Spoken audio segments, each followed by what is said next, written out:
Namaskaram. Today I'm going to be talking about verse 3 of Uڵḷadu Nāṛpadu. The central message of verse 3 is the same as the central message of verse 2. That is what Bhagavan is teaching us in these two verses. He says this at the beginning of this work to make it clear to us what is the purpose of Uڵḷadu Nāṛpadu. The purpose of Uڵḷadu Nāṛpadu is not just to teach us a philosophy, but we can argue with others, because in the world there will always be so many different views, so many different beliefs, so many different ideas. Everyone is entitled to believe whatever they want to believe, so long as they're not doing any harm to anyone else. We are not here to argue with others. We are what Bhagavan has taught us is for our own salvation, for the eradication of our own ego. That is what Bhagavan is emphasizing in these two verses.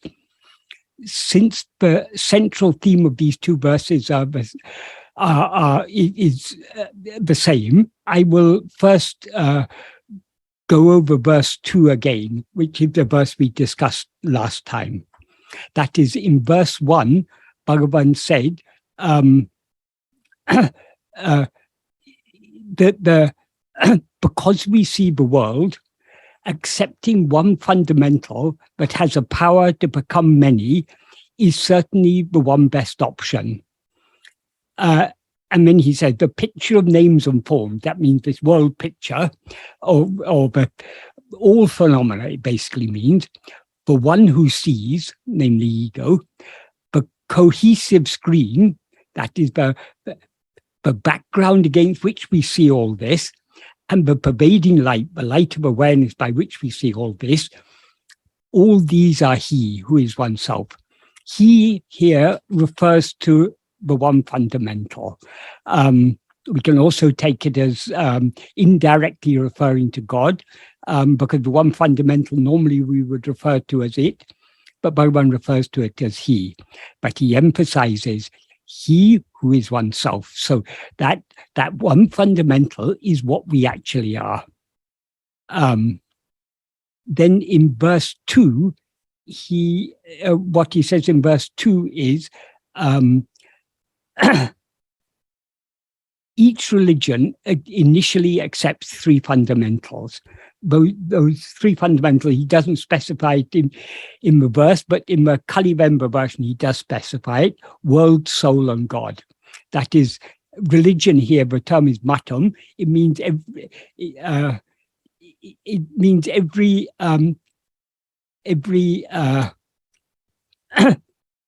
every system of belief that aims towards salvation, but every system of belief and set of practices that aim towards salvation, they accept three fundamentals. First, the soul, that is, we have a soul.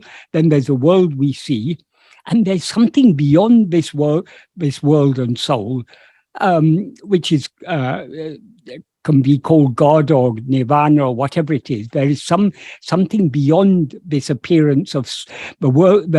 The soul, ourself, is the subject. The world is objects. Beyond that is, behind this appearance of subject and objects, there is a reality, whether you call it God or Nirvana or whatever it may be. All systems of belief that are aimed towards salvation, whatever their idea of salvation may be, they all accept three fundamentals. There's the soul, there's the world, and there's something beyond these, some underlying reality. And then he goes on to say, contending only one fundamental stands as the three fundamentals, or the three fundamentals are always actually three fundamentals, is only so long as ego exists. That is, different systems of belief have different views. All initially accept three fundamentals, but some, like Advaita, say all these three are actually only one. Three is an appearance, one is the reality. Whereas other more dualistic systems of belief believe that these are these three fundamentals are always separate. There's God, there's the world, and there's the jiva, the soul. And these are always separate. So there are different views on this.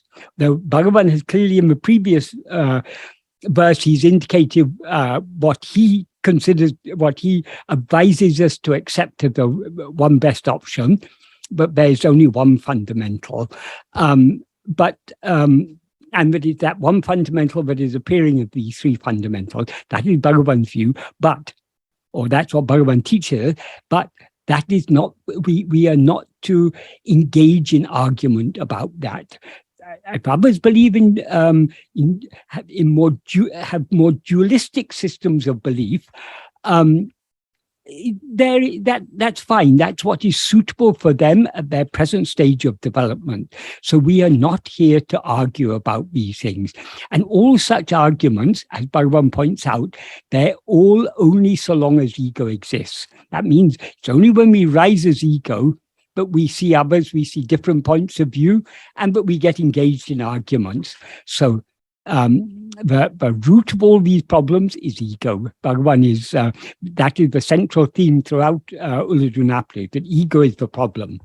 So all arguments arise only because of ego.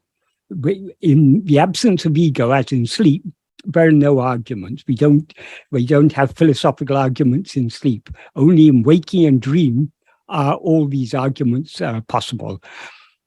And then he concludes the verse by saying, I perishing, I here refers to ego, I perishing, standing in the state of oneself is best. That means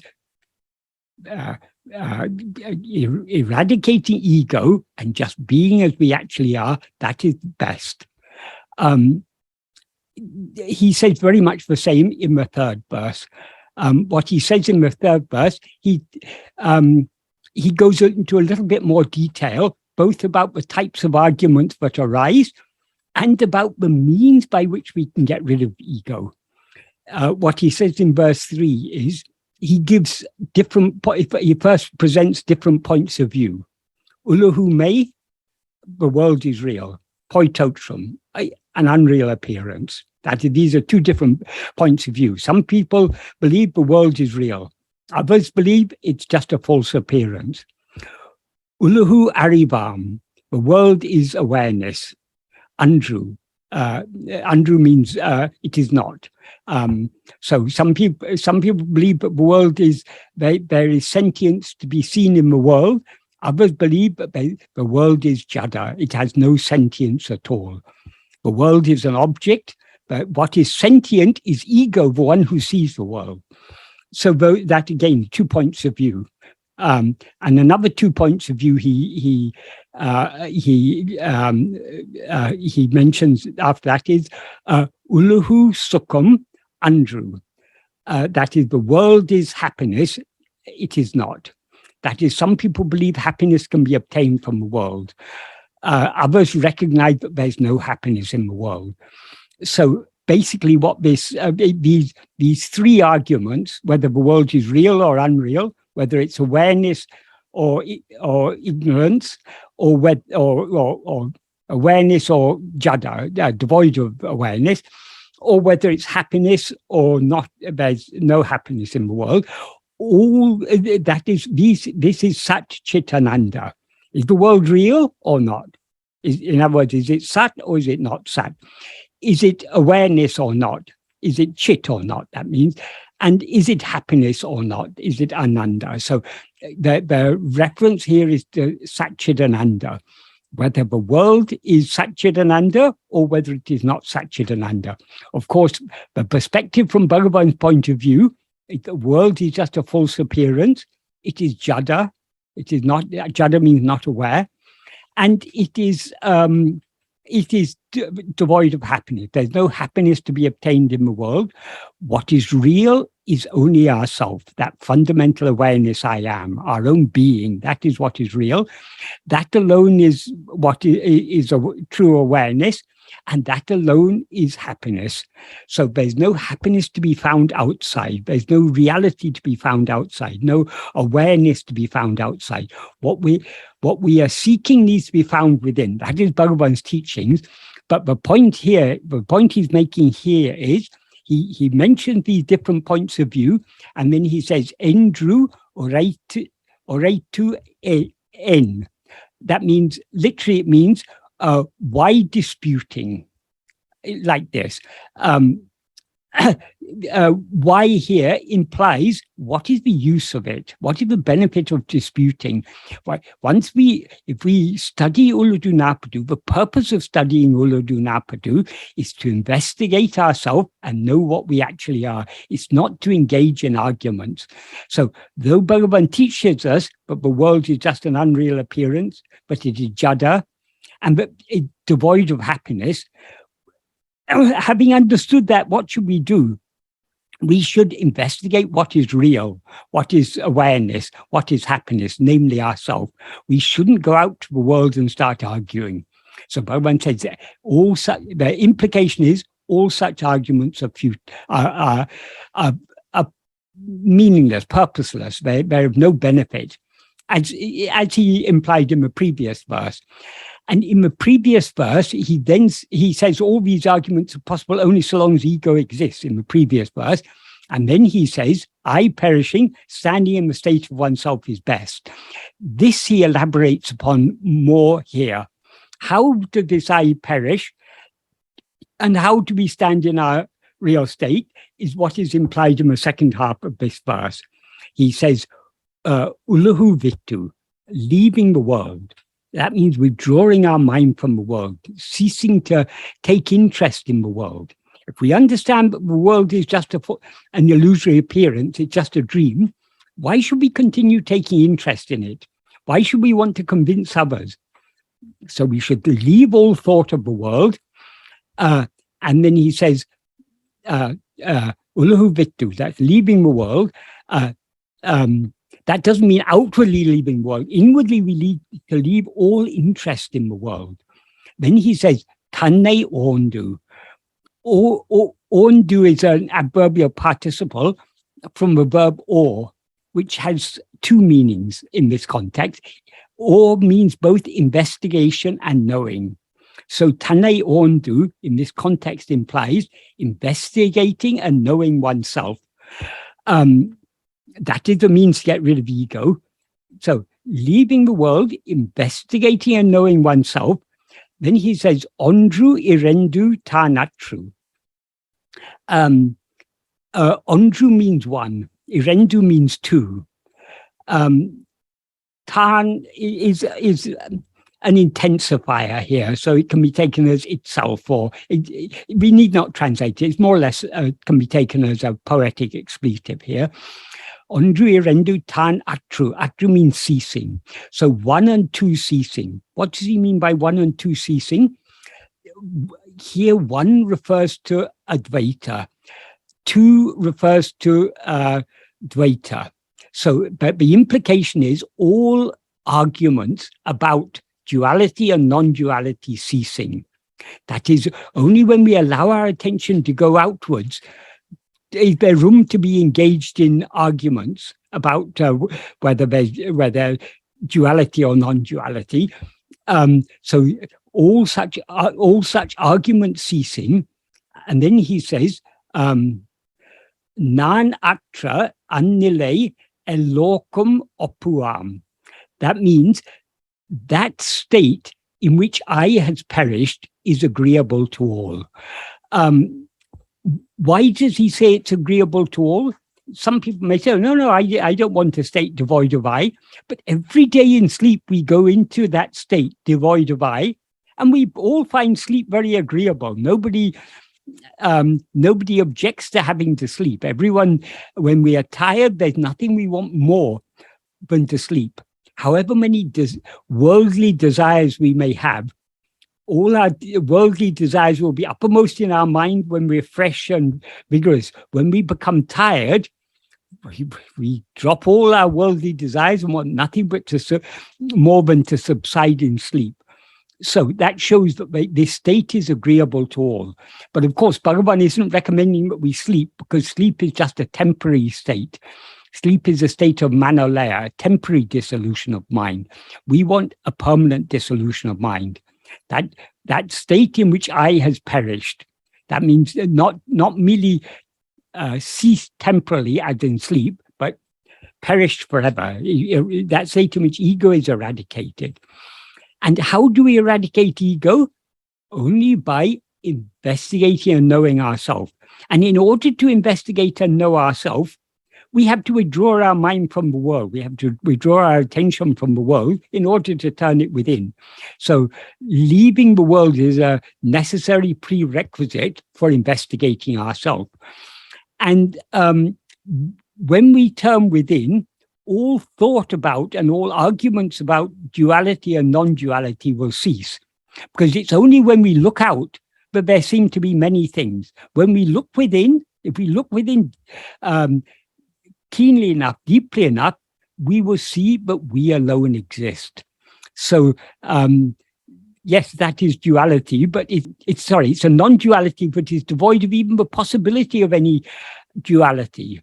When there's only one without a ekam-eva advaitam. That is what the real meaning of Advaita, though it's usually translated as non-duality, what it means is devoid of any second thing. That is, it is ekam-eva advaitam. Ekam-eva advaitam, that's a statement in one of the Upanishads. It's a beautiful description.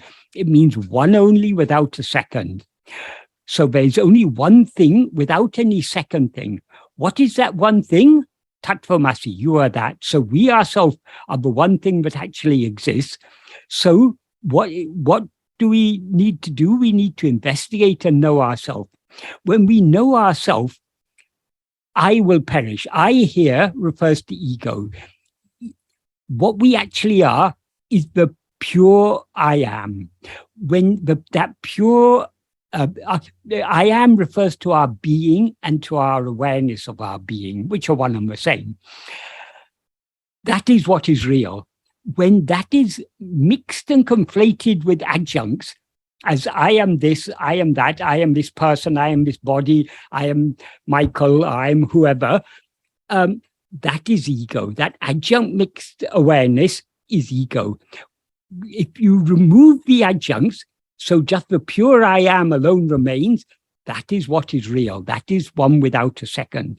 And we can know that only by turning our attention within. So in these two verses 2 and 3, Bhagavan is warning us, or he is warning us, he's cautioning us not to get engaged in arguments. Arguments are futile. If anyone comes to us and asks about Bhagavan's teachings, if they really want to learn, we can tell them what we understand about Bhagavan's teachings.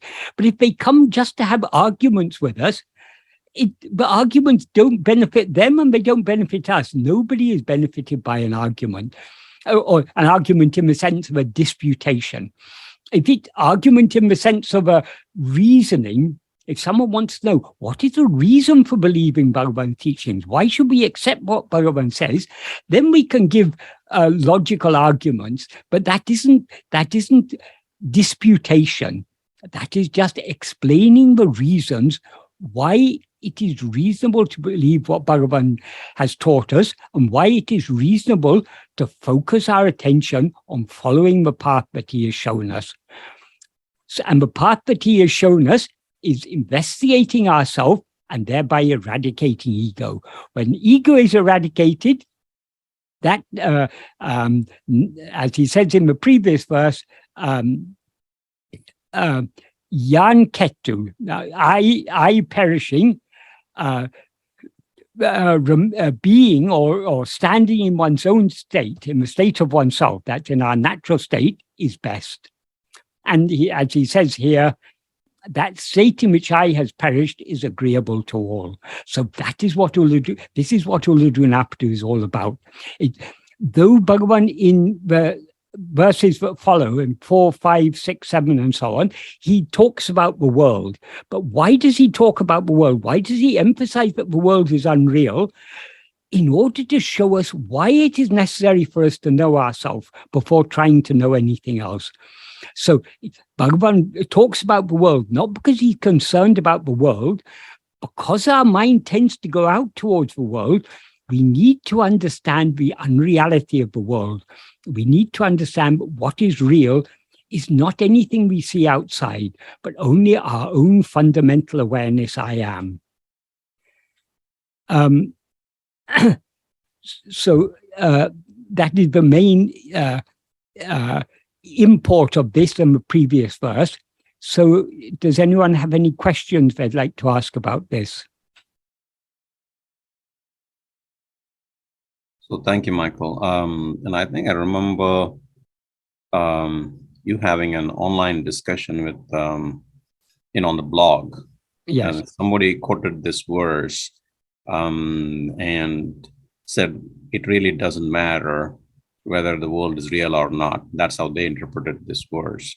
And then you responded to that as that's not the import of the verse. And I think you just touched briefly on it. Do you want to elaborate on that conversation? Yes.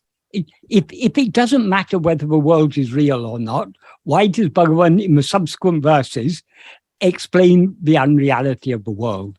What Bhagavan is saying here is not that it doesn't matter whether there's one fundamental or three fundamentals. It doesn't matter whether the world is real or unreal. That is not the point Bhagavan is making. The point is there's no point in disputing about these. But if we want to investigate and know ourselves, we need to know that what exists is only one thing, and we are that. And therefore, in order to know what actually exists, we need to investigate ourselves. And in order to investigate ourselves, we need to leave the world, leave all thought of the world. That's why he says, ulahuvittu. So we will be willing to leave the world only when we are firmly convinced that the world is not real. What is real is only I am. Then only when we understand that clearly, will we be willing to leave the world and to turn within to know what we actually are. And what we actually are is the verse 28 of Upadesondhya. Yes, but he alludes to here, Satchidananda. When he says about the world, is the world real? No, it's not. Does the world exist? No, it does not. Is the world awareness? No, it is not. Is the world happiness? No, it is not. So where to find Satchidananda if we can't find it in the world? We can find it only in ourselves, because we are Satchidananda is our real nature. That's why he says in verse 28 of Upadesondhya, when one knows what one's real nature is, then beginningless, infinite, unbroken Satchidananda. That implies two things. Firstly, it implies our real nature is beginningless, infinite, unbroken Satchidananda. It also implies that when we know ourselves, that is all that will remain. Thank you, Michael. If you have any questions, please post it in the chat box and we will address it in the order received. So Satya Chilakuri is asking a question: is Jiva and Ishvara are identical, or are they one and the same? Identical and one and the same means the same. Yeah. They are not different. All differences arise because we have risen as ego. Ego is the soul, the jiva. Because we have risen as ego, we have created an appearance of separation. That is, when we rise as ego, we limit ourselves as the extent of a body. We take ourselves to be, I am this body. Because we have limited ourselves, there appear to be so many other things. That is, when we take ourselves to be the form of a body, there seem to be so many other forms. So the world seems to be separate from us, or we seem to be a small part of the world, and God seems to be separate from us. But this is only an appearance, it's not real. As Bhagavan says in verse 24 of Upadesha Undia, Irkum Ekayal Isa Jivagal, Oru Porale Aba Undipara, Upadi Unavei Berundipara. That means by existing nature, God, the soul and God, God and soul are one substance. What that means is, when you say, what do you mean by their existing nature? In English, we would normally say in their existing nature, but it amounts to the same thing. That is, what is that one substance? Our own being. Our being and the being of God, our existence and the existence of God are not two different things. So what we essentially are is nothing other than God. What makes us seem to be different from God is only the upadi unavu, the awareness of adjuncts. Now I'm aware of myself as I am Michael. I am this little person. So how can I be God? How can Michael certainly isn't God?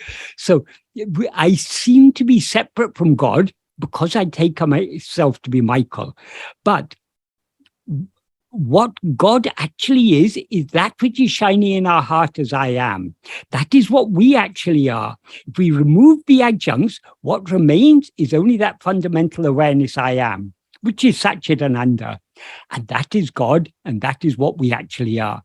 That is why one of the fundamental principles of Advaita is Jiva Brahmaikya, the oneness of Jiva and Brahman.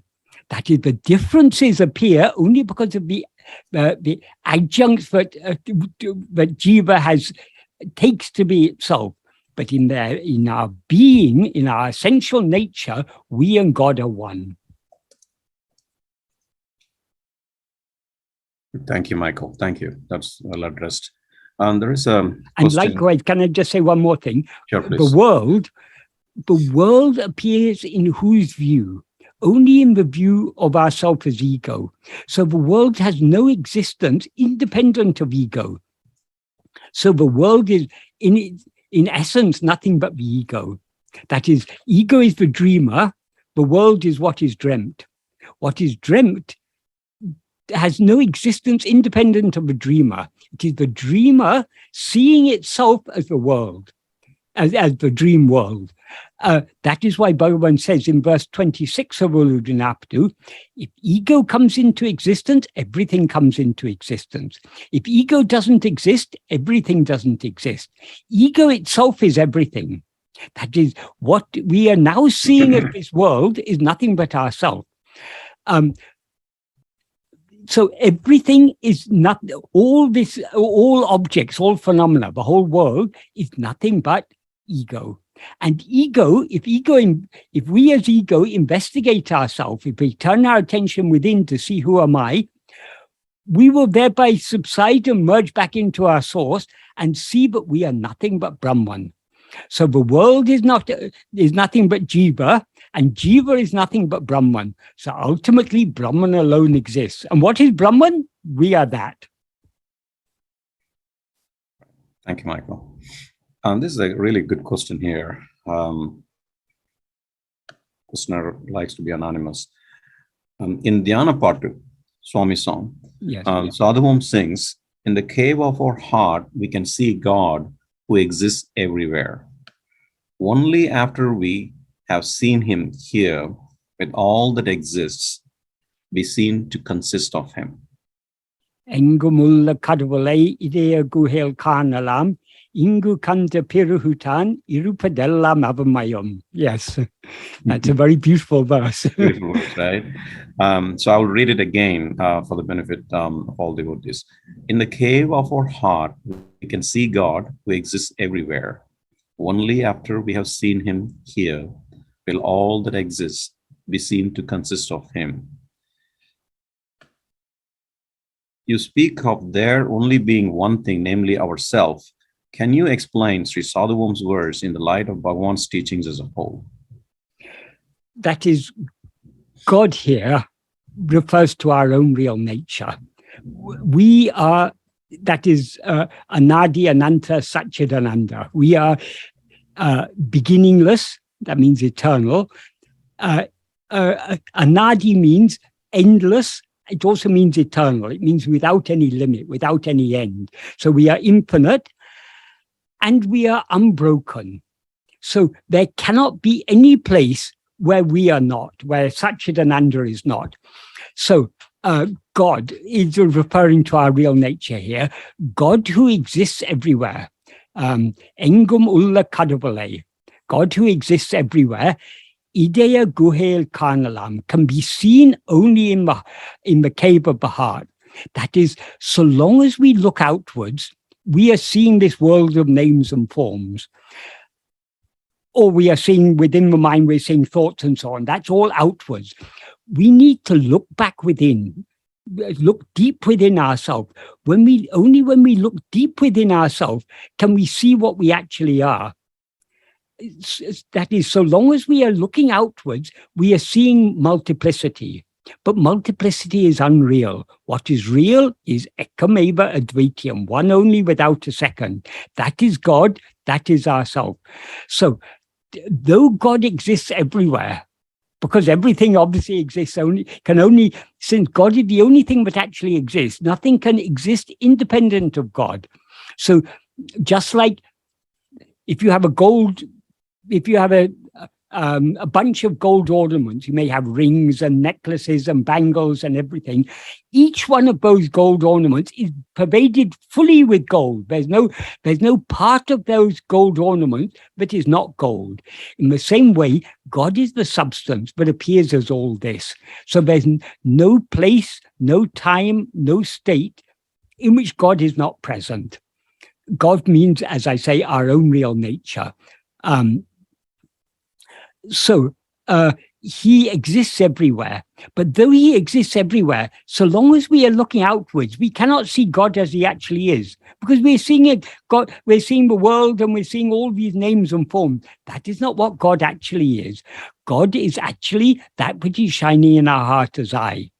So in order to see him as he actually is, when we look outwards, we are seeing only God, but we are not seeing him as we actually are. As he actually is.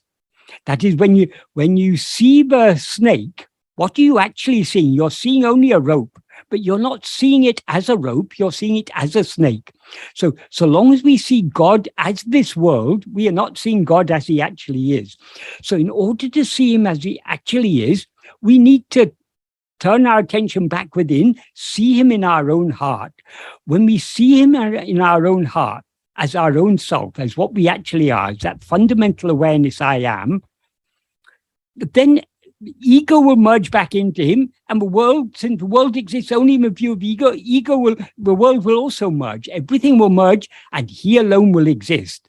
So it's only after seeing him in our heart that we will see everything as him. In order to see that the whole snake is nothing but a rope, you first need to see it as a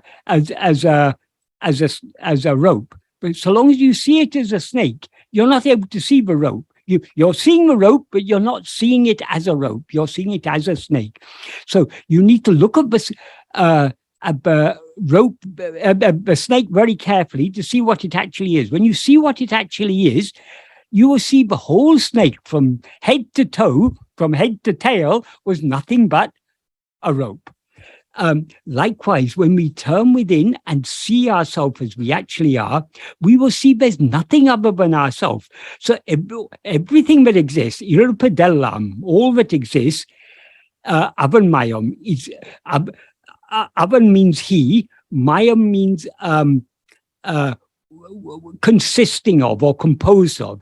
So just like all the ornaments are composed of gold, this whole world is composed of nothing other than God, who is our own real nature. But in order to see God as he actually is, we first need to see him in our heart.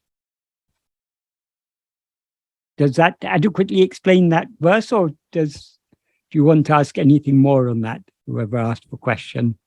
I think so, Michael. Yeah. So let me, there is a question from Sandy. So what about the satsang going on right now? Is it real or not? I'm asking this question not to argue, but to understand better. No, it's all unreal. The only thing that is real is you. Not you as Sandy, but you as I am. That is that fundamental awareness of our own existence. Our existence is real. Our identity is false. So our existence is I am. Our identity is I am Sandy, or I am Michael, or I am Kumar, or I am whoever. That is false. What is real is only I am. So this so-called satsang is existing in whose view? Only in the view of that I, but is aware of itself as I am Sandy.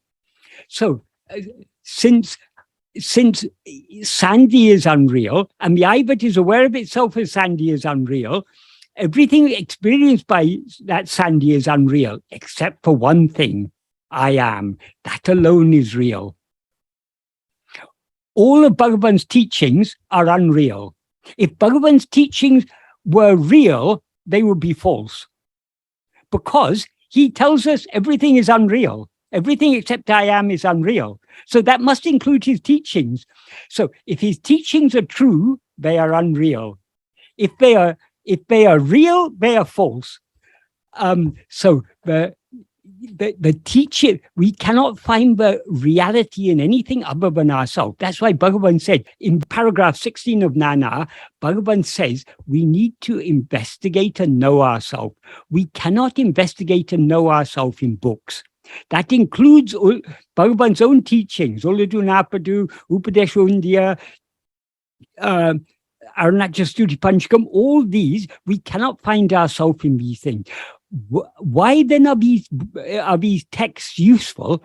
Because they are pointing out to us where we can see what is real. We can see what is real only within ourselves. So all Bhagavan's teachings are useful because they're pointing our attention back at ourselves.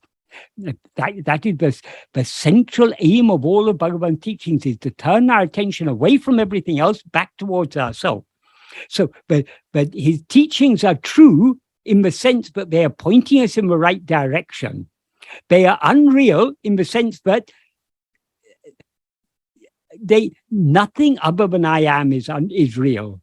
When we see ourselves as we actually are, then we will see this whole world, including his teachings, is nothing other than ourselves. So ultimately everything is real, but it's only real as I am, not real as all these separate phenomena that we see in this world. Among which his teachings are included. But right. Whereas all other phenomena are drawing our mind outwards, his teachings are telling us, turn within, look within, see yourself. Right. So you referred to this, our gathering, our discussion, as a satsanga. It is a satsanga only in a very loose sense of the term. Sat means what is real, what actually exists. So what is true satsanga is only being as we actually are. Being ourselves alone is satsanga. Turning our attention within and holding on to our own being. That is the alone true satsanga.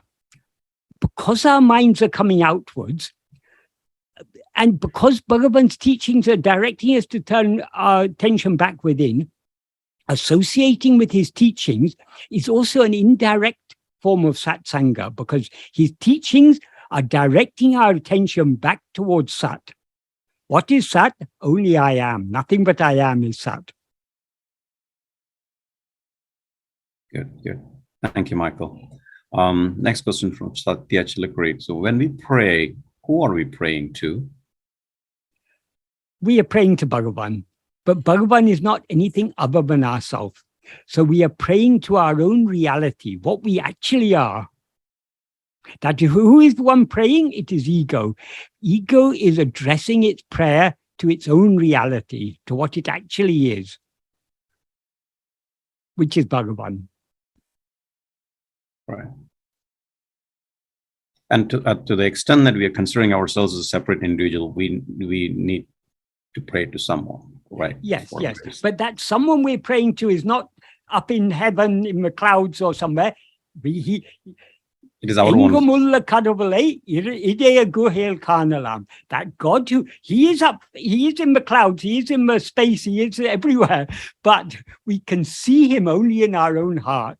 So we need to turn within. Right. So our prayer should also be directed within.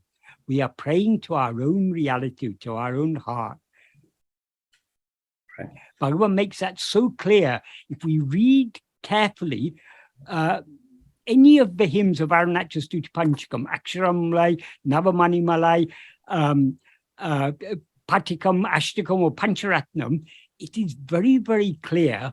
Bhagavan is in so many ways indicating, but Aruṇāchala is our own real nature. Aruṇāchala is what's shining in our heart as I. Because we're looking outwards, Aruṇāchala appears in the form of a hill, but the reality of that hill is what is shining in our heart as I. Because we're looking outwards, we see, because Aruṇāchala is Guru, but though he's teaching only through silence. Because our minds are outward going, we're not able to understand that silence. So Aruṇāchala took the form of Bhagavan, the human form of Bhagavan, in order to teach us in words what he is always teaching in silence, namely turn within, see yourself. Right. Thank you, Michael. So there is a question focusing on that phrase, agreeable to all. Can there be wakeful states agreeable to all, not just deep sleep? If our belief systems match 100%, does that mean we have shed our egos? No, we haven't. We've shed our ego when there's no one to believe anything. That is, our real nature doesn't believe anything. Our real nature is just as it is. It is pure being, pure awareness. So belief systems are all ideas. I believe in this, you believe in that. These are all just different ideas. What Bhagavan says is agreeable to all is that state in which I has perished. When I referred to sleep in this context, because in sleep, I has perished, but only temporarily. In other words, I has dissolved. I means ego. Ego has dissolved back into its source, the fundamental awareness I am. But because it's a temporary state, so it rises again. So the fact that we all find sleep agreeable shows that we find a state devoid of I as agreeable, devoid of ego as agreeable. So rather than just, sleep is just a temporary state. Nobody can sleep forever. Even Nirvikalpa Samadhi or any form of Manolaya, it's only temporary. As Bhagavan says, what has subsided in Manolaya will rise again. If its form dies, it will not rise. So the death of ego, the manonasa, is what is required. That's why he says, nāṇaṭṭra. Aṭṭra means nāṇaṭṭra a-n-nilai. That state in which I has perished or I has ceased to exist is agreeable to all. Likewise, in the previous verse, he says, yan ketu, that is I perishing, standing in one's own state is best. So what he's not talking here just about manolaya. He's talking about manonasa. But manolaya is, so to speak, a sample of the state of manonasa. It is a temporary sample of that state. So we know from our experience in sleep, but being without ego is very agreeable. So let us aim to be without ego eternally. And the only ego is nothing but a false awareness of ourselves. So we can get rid of ego only by investigating and knowing what we actually are. Everyone likes to be happy. Yes. Being happy is agreeable to all. Right. And we are truly happy only when we're devoid of ego. So long as ego is there is always dissatisfaction.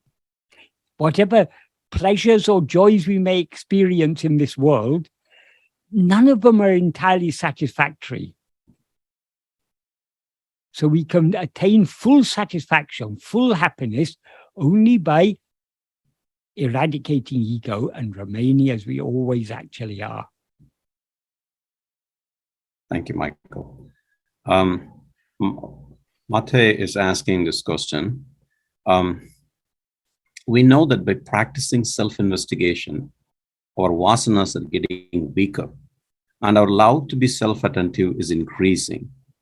When I started on this path, I was under the impression that this gradual weakening of our vasanas will be noticeable to us and that it will seem more and more easy for us to cling to self-attentiveness due to the deepening of our bhakti. However, the more I practice, the more I tend to believe that this process will not be noticeable to us and that vichara will always seem like a struggle to us. Is this correct? We'll allow you to hear comments on this. Yes, in a sense it is. That is, the more we practice this, the more we clearly understand what is it to be self-attentive. And the more we thereby recognize how difficult it is to hold steadily onto self-attentiveness. Because of the strength of our Vishayabasanas, under their sway, our attention keeps on slipping away from ourselves. So it is a struggle up to the very end, because the very nature of ego, as Bhagavan says in verse 25 of Uḷḷadu Nāṛpadu, grasping form, it comes into existence. Grasping form, it stands. Grasping and feeding on form, it flourishes abundantly. Leaving form, it grasps form. So grasping form is the very nature of ego. And ego cannot exist without grasping form. So as ego, trying to grasp ourselves is going against our very nature as ego. So it is always a struggle. And it will always be a struggle until ego is eradicated. But that doesn't matter. That is, the deeper we go in this path, the more we find what a struggle it is. An analogy I sometimes give is a beach ball. A beach ball is a big plastic ball, maybe some 2 or 3 feet in diameter. That is maybe 60, 70, 80 centimeters in diameter. So it's a big ball. If children play with them on the beach, if you go to the beach with a beach ball and go into the water and try and press the beach ball down, you're able to press it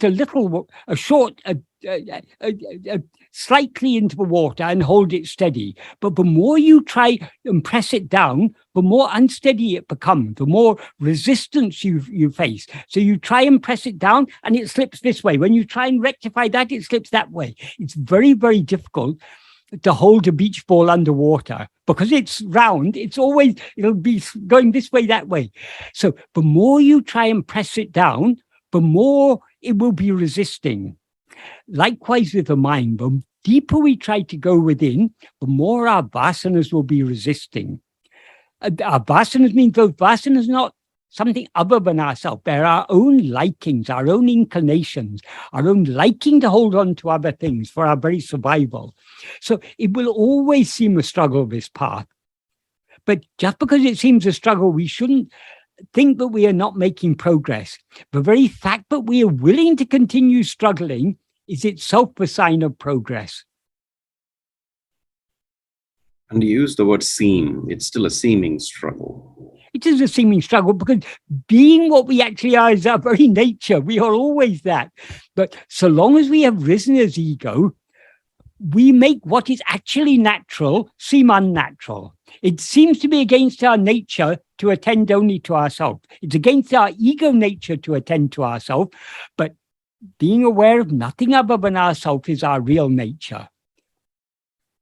So it's against our ego nature, but it is our real nature, just holding on to I am. So by trying to hold on to I am, we are slowly renouncing our ego nature and returning to our real nature, which is just pure being, pure awareness, pure happiness, pure love.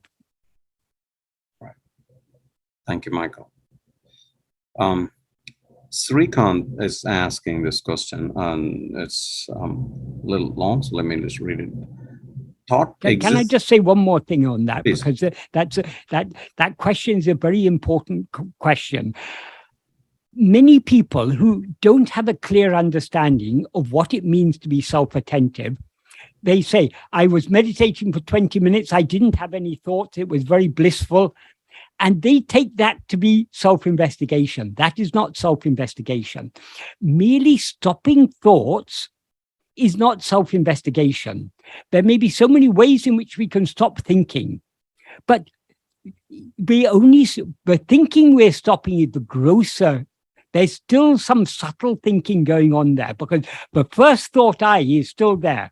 I was meditating for 20 minutes. I didn't experience any thoughts. I experienced a thought-free state. It was a blank, or whatever we say about it. It was very blissful. There's an I that is experiencing that. That I is ego.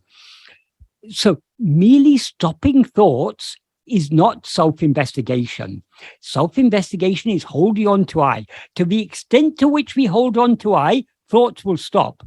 But if we merely stop thoughts, that is not self-investigation, because we stop thoughts every day when we fall asleep. So stopping thoughts is a byproduct of holding on to ourselves, but it is not our aim. Our aim is to know what we actually are, to know who am I. For that, we need to attend to ourselves. Merely stopping thoughts is not a means to know our real nature. The yogis will disagree, because in the second sutra of the first sutra where the teaching begins in Patanjali's Yoga Sutra is Yogas Chitta Vritti Nirodha. Yoga is stopping or curbing or preventing the activity of the mind, the Chitta Vritti. And then he says, in the next sutra, in the third sutra, I can't remember the exact wording, but it's something to the effect of when you stop the chitta vrittis, then you see your real nature. That is not correct. When we stop the chitta vrittis, we subside in manolaya. We don't thereby eradicate ego. So Bhagavan's path is not the path of yoga. That's why Bhagavan says, if you follow the path of yoga, if you try and stop control the chitta vrittis by means of pranayama or other yogic techniques, before subsiding in manolaya, you need to turn your mind back within to investigate who am I. That's the import of verse 14 in Upadesha. That mind which is subdued by controlling the breath, only when it is sent on the investigating path, in other words, the path of self-investigation, will its form die. So we need self-investigation is not merely stopping thoughts, it's turning our attention back within. So if you think self-investigation is easy, if you think you're able to sit for 20 minutes and be without thoughts, and therefore you're investigating yourself, that is not investigating yourself. If you're really attending to yourself, it will be a struggle, because it's against the very nature of ego. So ego's very existence is threatened by self-attentiveness. So ego will do everything it can to resist. Until we are willing to surrender ourselves completely, we will not be able to hold on to to self-attentiveness. We can hold on to a slight degree of self-attentiveness for a prolonged period of time. But if we try to go deeper into the self-attentiveness, the deeper we go, the more resistance there will be. Like if you want to hold the beach ball just a few centimeters into the sea, you may be able to hold it steadily for a prolonged period of time. But if you try and push it, submerge it completely in the water, you won't be able to do so. Before you get to submerge it completely, it'll have popped up this way or that way or some way.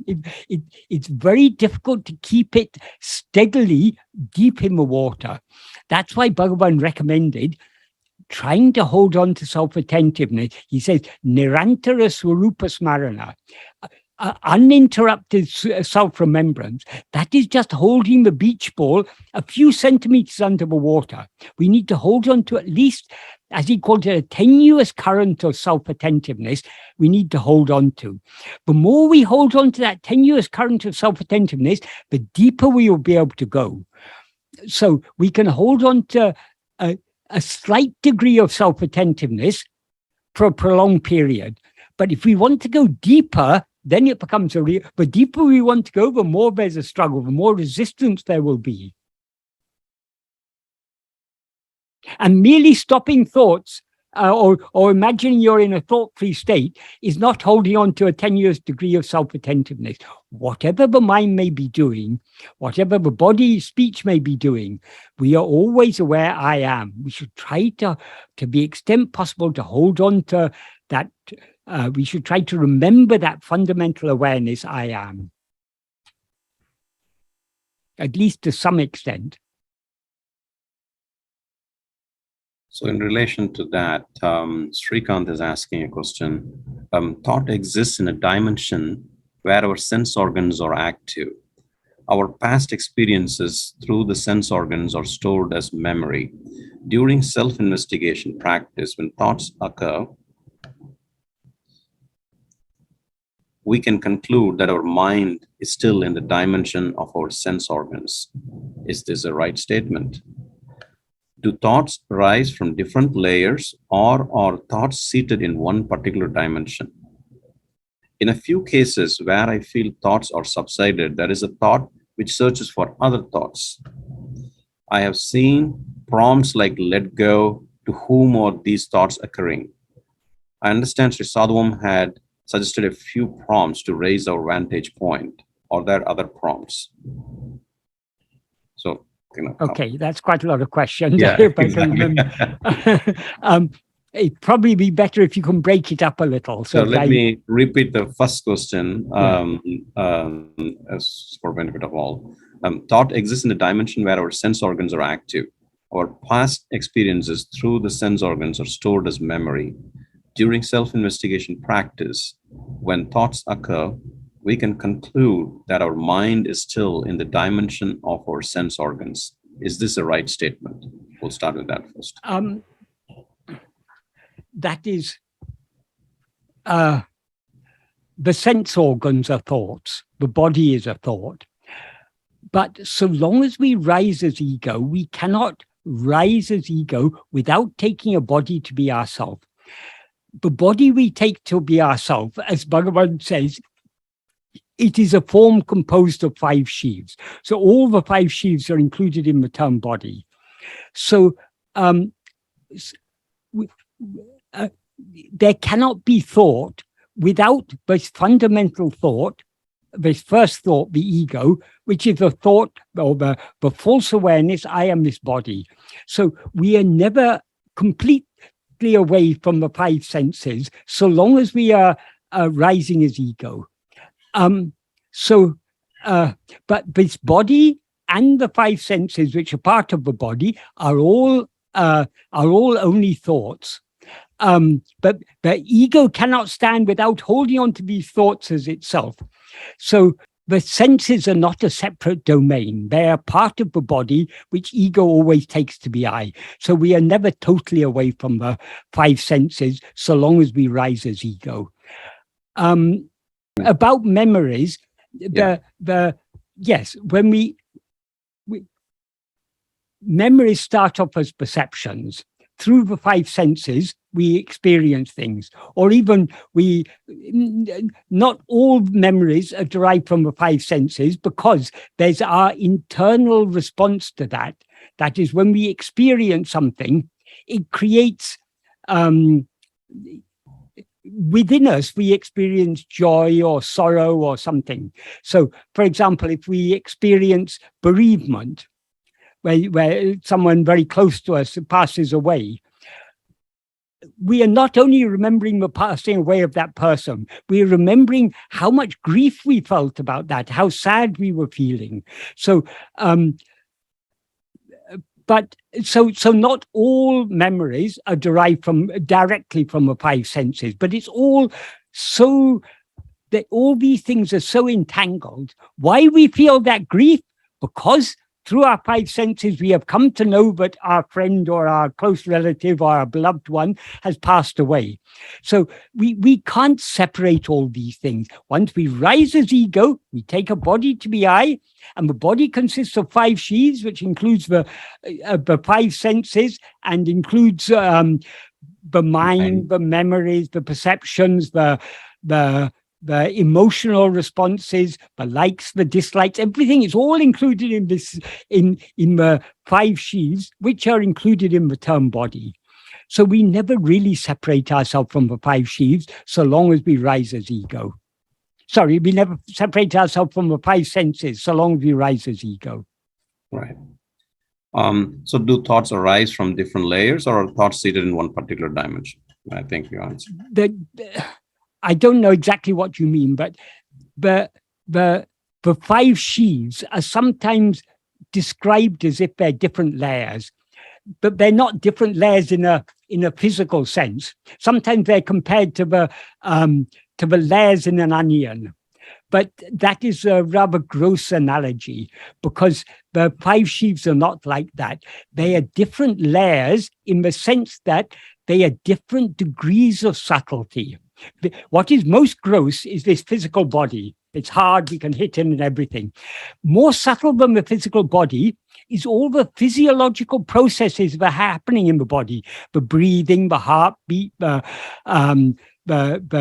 digestion, the circulation. All these physiological processes are what are collectively called prana, the life. So that is more subtle than the physical body. And subtler than that is the mind. The mind in this context means, the manamaya kosha, means the grosser functions of the mind: perception, memory, emotions, all these. These are subtler than the prana, which is subtler than the body, than the physical form of the body.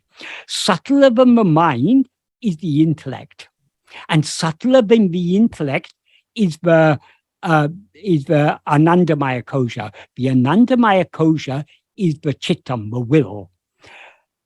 That consists of vishaya, or of vasanas. All vasanas are contained in. Most of the vasanas, for most of us, are vishayabasanas. We may have some degree of that. All vasanas can be classified into 2 categories. There's sattvasana and vishayabasanas. Sattvasana is one, vishayabasanas are many. Sattvasana means that liking, the inclination to be as we actually are, to hold on to our being. So all the vasanas, the sattvasana and all the vishayabasanas, make up the will. That is the subtlest layer of all. And from those vasanas that make, from the vishayabasanas, arise everything else. So all the other 4 sheaves are a projection of the vishayabasanas, and all the thoughts and perceptions and memories and everything we experience, it's all a projection of the vishayabasanas. The term vishaya means object or phenomena. So everything that we perceive, everything that appears and disappears in our view is a vishaya. And the seeds that give rise to those vishayas are a vishayabasanas. So in a sense, if you ask, if that is the sense in which you're asking the question, the layer from which all thoughts rise is that causal layer. That's why the Anandamaya kosha is called the Karana Sarira, because the vasanas are the cause of everything that we experience. Subtler than the vasanas are the one whose vasanas they are, namely ego. Ego is not any of the 5 sheaves. Ego is that which misappropriates all the 5 sheaves as I am this body consisting of these 5 sheaves. So ego is not any of the 5 sheaves, but it's that which experiences itself as all the 5 sheaves. So ego is subtlest of all. But what is closest to ego is its vishayabasanas. Ego cannot remain for a moment without vishayabasanas, because vishayabasanas are its inclination to cling to things other than itself. And it's only by clinging to things other than itself, it's only by urupatri, clinging to form, that ego can come into existence, arise and stand and flourish. So I hope that answered that part of the question adequately. Yeah. And then Yes, finally, thank you, thank you, Srikant. And then finally, Srikant, actually, he emailed me, and I haven't had time to respond to that, but I'm glad that you put that question here. Swami Sadhuvam mentions elsewhere that to who thinks, or to whom do these thoughts arise, as prompts. Are there other prompts? The question is, are there other prompts? That is, all of Bhagavan's teachings are pointing us in one direction and one direction alone, turning our attention back to ourselves. So if we understand Bhagavan's teachings correctly, all of his teachings are prompts, turning our attention back to ourselves. One of the very powerful means that he gave us to turn our attention back to ourselves is what he called to investigate to whom do these appear. Investigating doesn't mean questioning. We can question if it helps us to turn our attention back towards ourselves, but the point isn't asking the question. Whatever appears, to whom does it appear? It appears only to ourselves. So investigating to whom does this appear means turning our attention away from what appears back towards ourselves, the one to whom it appears. So investigating to whom is the process is the turning of our attention away from other things back towards ourselves. Investigating who am I is holding our attention on ourselves. That if, in order to hold on to self-attentiveness, we first need to turn our attention back to ourselves. So the clue to turn our attention back to ourselves, the most powerful clue Bhagavan has given us, is this simple, he expressed it in the form of a question, to whom? So this question to whom is a very powerful, whatever may appear, to whom does it appear? Whether we're experiencing joy or sorrow, whatever we may experience in life, to who is experiencing it? To whom does it all appear? And we turn our attention back to ourselves. That's a very, very important part of the process, because very soon after we turn our attention back to ourselves, it's going to slip away again. So we again have to turn our attention back to ourselves. So this is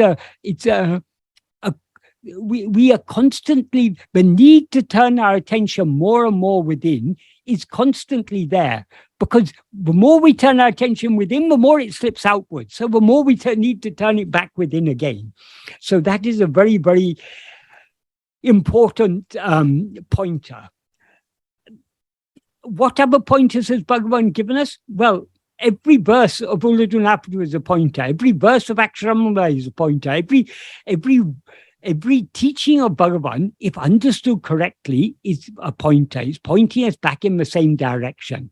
It's pointing us back to look within, to see what we actually are.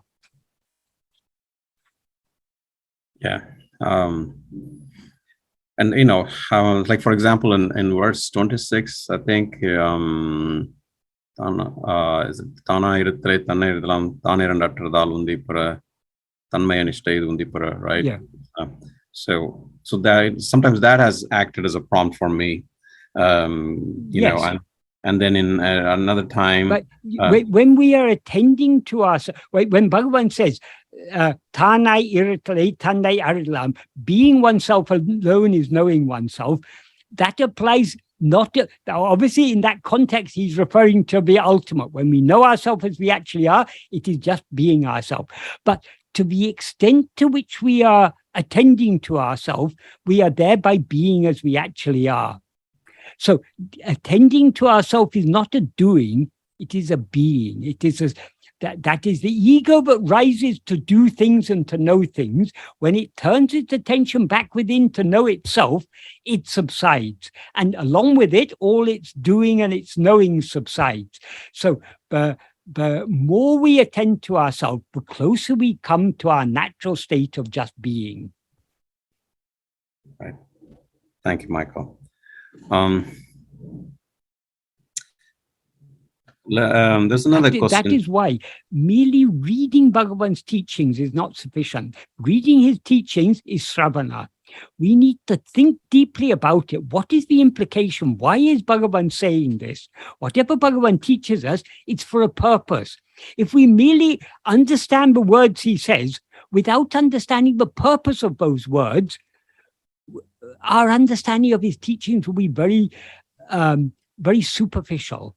So we need to understand that the purpose, whatever Bhagavan has taught us, it is for one reason and one reason alone, to turn our attention back to ourselves. So we need to understand how every teaching of his is directing our attention back to ourselves, to our own being. Right. Thank you, Michael. And to understand that, we need to think deeply about it. And in order to think deeply about it and understand it correctly, we need a clarity. That clarity comes from putting it into practice. The more we put it into practice, the more we tap into the inner clarity that is ever in our heart, so to speak. And the more we tap into that clarity, the clearer the implications, but not only the meaning, but also the implication of his words becomes clearer and clearer. So we get that is why Sravana, Manana, Nididhyasana, all are important. Most important of all, obviously, is only Nididhyasana. But the Sravana and Manana are great aids to that. But far more important than the mere Sravana is the Manana. If we don't do Manana, we won't understand correctly what we've heard or read. And if we haven't understood it, we won't be able to apply it properly. Right. So there's a question regarding your most recent post on verse 7 of Aksharamana. Yeah. In that you write, one thing exists and shines eternally and without ever undergoing any change whatsoever in all times, in all places, and in all states. And we can discover this only by his grace. So the question is, what is that grace and how may we find this one thing? Thank you, Michael. His grace is that one thing that actually exists, namely I am. That is the nature of I am, is Satchidananda. When Sri Ramana asked Bhagavan, the first question he asked Bhagavan is, Nana, who am I? Bhagavan replied, Arivenan, awareness alone is I. And then Sri Ramana asked, what is the nature of that awareness? Ariven Sarupa Medu. And now I do. Bhagavan replied, Satchidananda. So what we actually are is Satchidananda. That Ananda aspect, that happiness aspect, is the love aspect. So happiness and love are inseparable. As Bhagavan says in the first paragraph of Nana, Priyataku Sukhame Karama Adalalam. So the happiness is the cause of love. Likewise, love is the cause of happiness. If we love something, when we get it, it makes us happy. So love and happiness are inseparable. Ultimately, they are one and the same thing. So our real nature is not only pure being, pure awareness, pure happiness, but also pure love. Because we are Ekameva Advaitiyam, one only without a second, we love nothing other than ourselves. But in the view of our real nature, which is Bhagavan, nothing other than himself exists. So he doesn't see us as other than himself. He sees us as himself. So he loves us as himself. So he has infinite love for us. To tell the truth, he loves us more than we love ourselves, because he loves us as we actually are. Whereas we love ourselves as this little person whom we mistake ourselves to be. So his love is far greater than our love. The working or the action of that love in our life is what we call grace. That love doesn't actually do anything. Though we experience it as his aral sail, the working of his grace, it is not actually doing. Grace does everything just by being. As Bhagavan explains in the in the 15th paragraph of Nāṇa, using the analogy of everything that happens on earth in the mere presence of the sun, and the needle moving in the mere presence of a magnet, like that, all the 5 divine functions, creation, sustenance, dissolution, veiling, and grace, all these grace there means the removal of the veiling of the ignorant. All these happen by his mere presence, by his isan sanidana visesha matratal. That means by the special nature of the mere presence of God. So by his just being as he actually is, he is bestowing grace on all of us. So with our finite mind, we cannot adequately understand grace. That's why Bhagavan begins the first verse of Arunachala Ashtakam saying, Arivaru Giriyena Amadarum. It stands as an insentient hill. When he says it stands as an insentient hill, what he implies is it stands as if an insentient hill. That is, when we see it, it seems to be just a hill of rock. But Arivaru Giriyana Amugdaru Mamma Adisayan Eden Sayal Arivaridakum.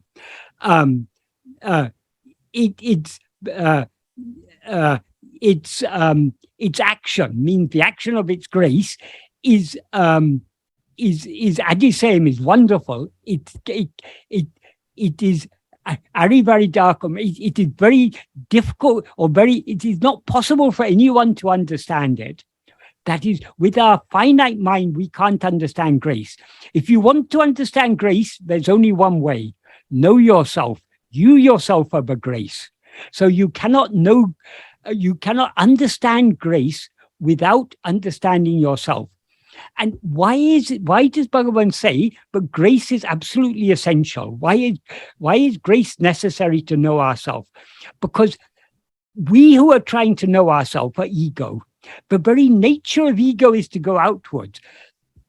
So having the love to go within is against the very nature of ego. So the love to turn within is not coming from ego. It's not coming from our ego nature. It's coming from our real nature, which is grace.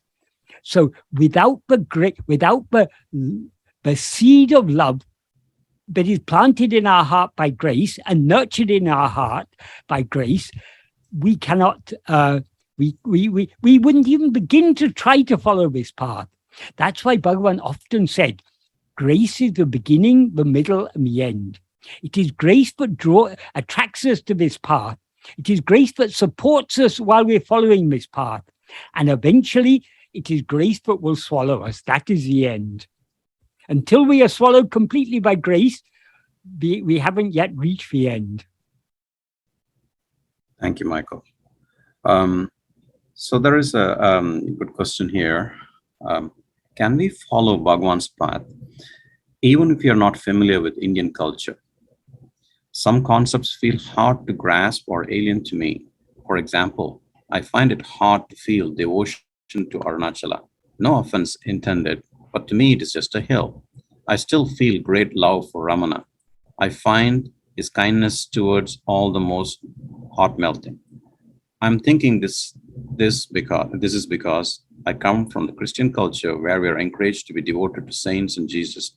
How to understand that Arunachala is not devoid of awareness? I have trouble reconciling a hill that seems to be devoid of awareness with the very center of awareness that Ramana considers it to be. Maybe because I associate awareness with mind. Okay. The truth is, you have far greater love for Arunachala than you know. Because Arunachala, though it appears outwardly in the form of a hill, what Arunachala actually is that which is shining in your heart as I. So do you not have love for I? We all love ourselves, as Bhagavan says in the first paragraph of Nāṇa, For everyone, the greatest love is only for oneself. So we all love ourselves. So we all love aṛivaṇaccala, whether we know it or not. We may not recognize, but what we are seeing externally in the form of a hill is nothing but our own reality. But that's what it is. That's what Bhagavan has said. What appears in the form of a hill is what is ever shining in our heart as eye. Regarding your more general question that you started with, how necessary is it to be familiar with Indian culture? It is not necessary at all. But you do need to be familiar with one thing. Are you familiar with I? Are you familiar with that awareness I am? Yes, there is no one who is not familiar with that. There is nothing we are more familiar with than that awareness I am. We may overlook it, but we are very, very familiar with it because we are that. So that's all we need to be familiar with. But the problem is we are not familiar enough with it. We have become too familiar with the world, so we have overlooked the basic familiarity with ourselves. So we need to give up being familiar with the world. We need to become familiar with our own being. That is, we are always familiar with our own being, but we are overlooking that. We need to restore that familiarity with our own being. That is being faithful to our Lord and Master. Because our Lord and Master is he who is shining in our heart as I. So if instead of attending to I, we allow our mind to go out and be familiar with the world, that is being unfaithful. That is being like an unfaithful wife who, instead of being familiar only with her husband, she allows herself to go out in the world and be familiar with so many other men. Familiar in the sense of being intimate with other men. That is, when we allow our mind to go outwards, we are being intimate with things other than ourselves. That is lack of faithfulness. So to be truly faithful to Bhagavan, we need to hold on to I, because he is I. He appears in outward form as aṛivaṇaccala and in the human form of Ramana in order to turn our attention back within. So the real aṛivaṇaccala, the real Ramana, is that which is shining in our heart as I. Ariyati tara jivara dahavari jugahil arivairami paramatuman aṛivaṇaccala Ramanan. Aṛivaṇaccala Ramana is the Paramatma, the Supreme Self, our ultimate self, which is ever existing blissfully in the heart, in the cave of the heart of all different jivas, beginning with Hari, beginning from the highest God down to the smallest ant. What is shining in the heart of all of them, at that fundamental awareness I, that is aṛivaṇaccala Ramana. So how do we know him? Parivalulam uruha, with the heart melting with love, entering the cave where he dwells. The eye of awareness will be opened, and you will know this, you will know your real nature. You will know the truth of your real nature. It will reveal itself. So what you need to become more and more familiar with is that which you're already familiar with, namely I am. You need to give up being familiar with anything else. And it's okay, right? I mean, as long as there's attraction to Bhagavan and his teachings, that's fine too, you know. That's the starting point. But what is the point of, why did Bhagavan appear in outward form? Why did he give us this teaching? It was to turn us within. So we shouldn't just stop with being devoted to Bhagavan and to his teaching. We need to put it into practice. What is the use of Bhagavan's teachings if we don't put it into practice? Exactly. Thank you, Michael. So then this next question here from Sandy. Can you please comment about practices like listening to Vedic chants like Sri Rudram, which, you know, is being sung at Ramanashram? What are the benefit of these? I'm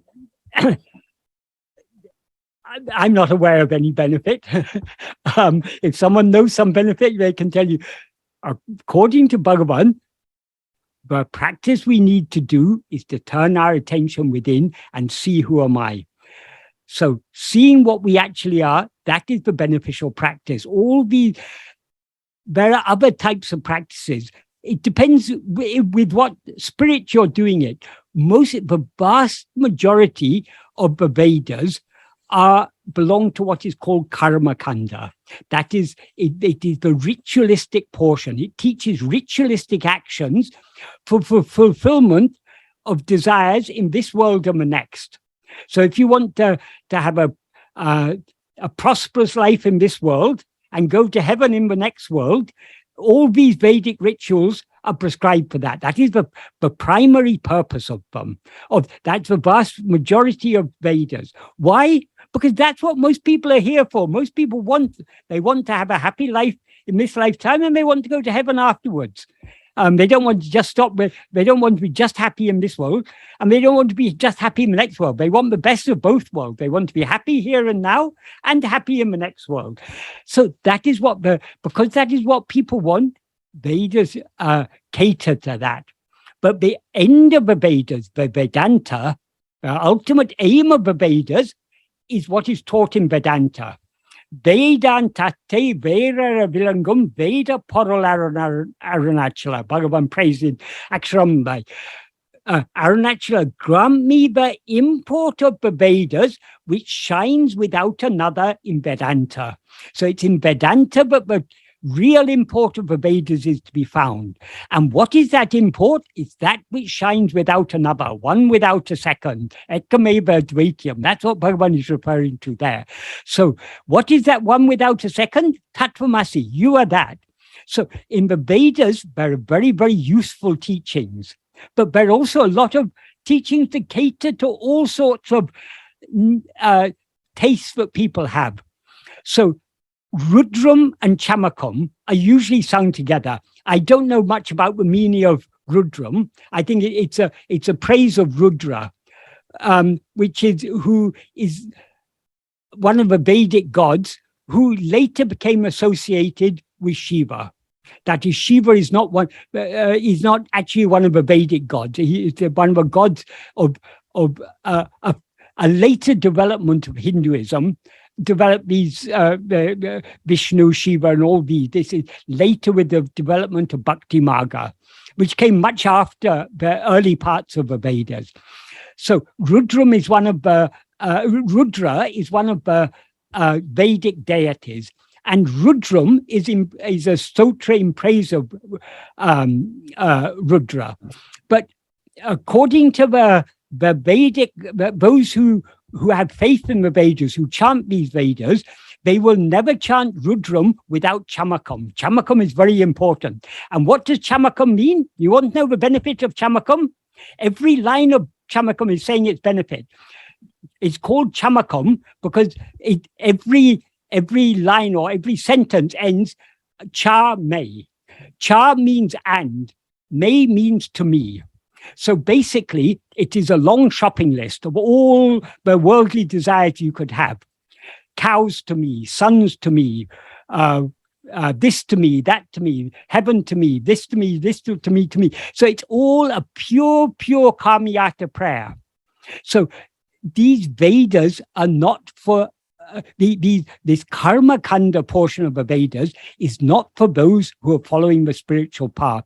So though they chant all these things, they chant Chamakam in Ramanashram at Bhagavan's shrine every day.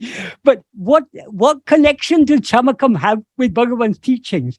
Bhagavan's teachings are about not and this to me and this to me. It is about giving up everything. To whom is all this? To me, who am I? We turn our attention back to ourselves. So we are not seeking to have cows and wealth and this and that and sons and progeny who will do karmas for the good of our soul. We are not seeking these things. We are seeking the eradication of our soul, of the eradication of ego. So that is Kamya Marga. This is Nishkamya Marga. That is Pravritti Marga, this is Nivritti Marga. Pravritti means going outwards, achieving this and gaining things. Nivritti is withdrawing, sinking back into our heart. So Chamakam is the strict opposite of Bhagavan's teachings, but they chanted every day in Ramanashram. What is the benefit? God alone knows. I mean, you have to ask those who chanted. Don't ask me, because such things do not appeal to me. Having been drawn to Bhagavan's teachings, we cannot be attracted to such things. So those who are like such things, they are not yet ready. They may be devoted to Bhagavan. They may take Bhagavan as a god. They may think Bhagavan will give them all these things, the cows and the gold and the heaven and sons and whatever else they are asking for. If you see, at one time they published a book, the Veda Parayana Yashram. They gave a translation of that. So if you can get hold of that book, you can read Chamakam. And you can see all the things that are asked for there. And you can ask yourself, is that Bhagavan's path? Yeah. Well, occasionally, if I do accidentally hear it, I just use it as a calming thing, like just focus on your awareness. That's it. It's better not to know the meaning, because if you know the meaning. Exactly. That's what Bhagavan, I remember saying. Somebody asked him, what is the meaning? It's like, you don't need to worry about the meaning. Just use it as a calming thing and just focus on your awareness. Yes. Something to that effect. Yeah. Better not to know the meaning. Right. So thank you, Michael. With that, we'll conclude this nice session. Thank you again. Okay. Om Namo Bhagavate Sri Ramana Center.